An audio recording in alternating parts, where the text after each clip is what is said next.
menangkap cahaya bintang, dan ada makhluk transparan bermata pendar yang melayang di udara. Wah, visual yang sangat surrealis ya. Bener, mereka seolah mengawasi setiap gerak-gerik Anda dari atas sana.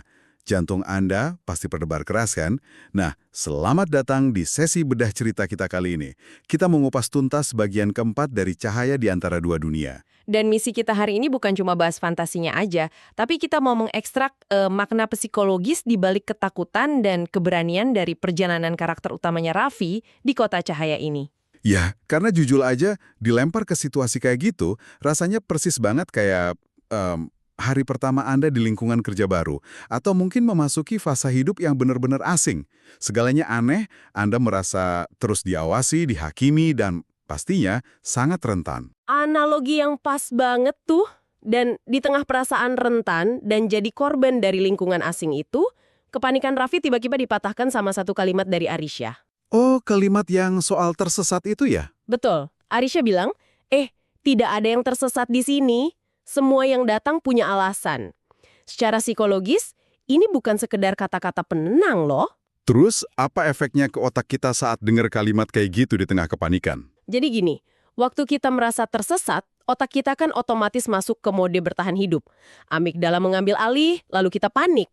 Tapi saat Arisha ngasih sebuah alasan atau tujuan, itu memaksa bagian depan otak kita, prefrontal cortex, untuk aktif bekerja. Oh, jadi dia pindah dari sekedar insting ke mode mikir ya? Tepat sekali.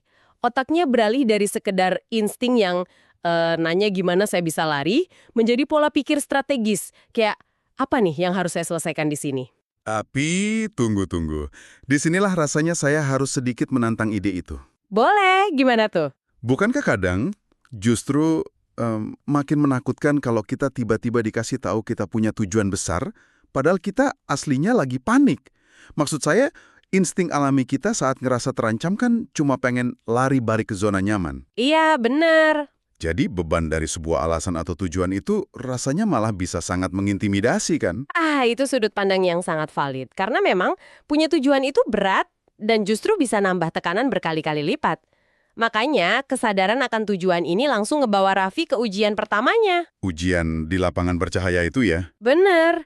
Arisha bawa dia ke sebuah lapangan yang terbelah jadi lorong-lorong. Di sana Raffi melihat bayangan teman-temannya yang rapuh banget. Persis kayak boneka. Dan ini bagian yang mengejutkannya. Plot twist-nya kan? Iya. Arisha ngungkapin kalau bayangan itu ternyata bukan musuh. Bayangan itu adalah cermin dari keraguan, rasa bersalah, dan ketakutan Raffi sendiri akan kehilangan. Ini adalah contoh klasik dari mekanisme proyeksi. Bener banget. Pikiran kita emang punya kebiasaan memproyeksikan atau ngelempar ketakutan internal kita ke dunia luar.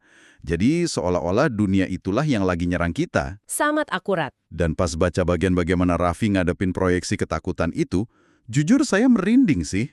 Tindakan Raffi yang berpegang teguh sama kitabnya, terus baca Al-Fatihah berulang-ulang sampai kata-katanya bercahaya dan ngasih dia energi. Nah, itu dia. Dari kacamata psikologi, itu adalah bentuk sempurna dari teknik grounding. Grounding. Berarti kayak mencari jangkar buat emosi pas lagi kewalahan gitu. Tepat. Mari kita bedah kenapa grounding ini bisa berhasil. Saat kecemasan memuncak dan bayangan ketakutan itu nyerang, sistem saraf kita kan kewalahan tuh. Pasti. Rasanya kayak tanah tempat kita pijak mau runtuh kan? Betul. Nah, dengan mengulang kata-kata yang sangat familiar dan punya makna spiritual buat dia, Raffi itu lagi ngasih jangkar ke sistem sarafnya.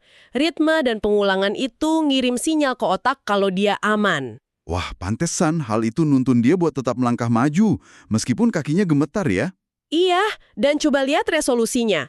Saat Raffi berhasil nembus lorong itu dengan langkah pasti, bayangannya berhenti menilai dia, bayangan itu mundur, tersenyum, terus menghilang. Gila, merinding lagi denger ini.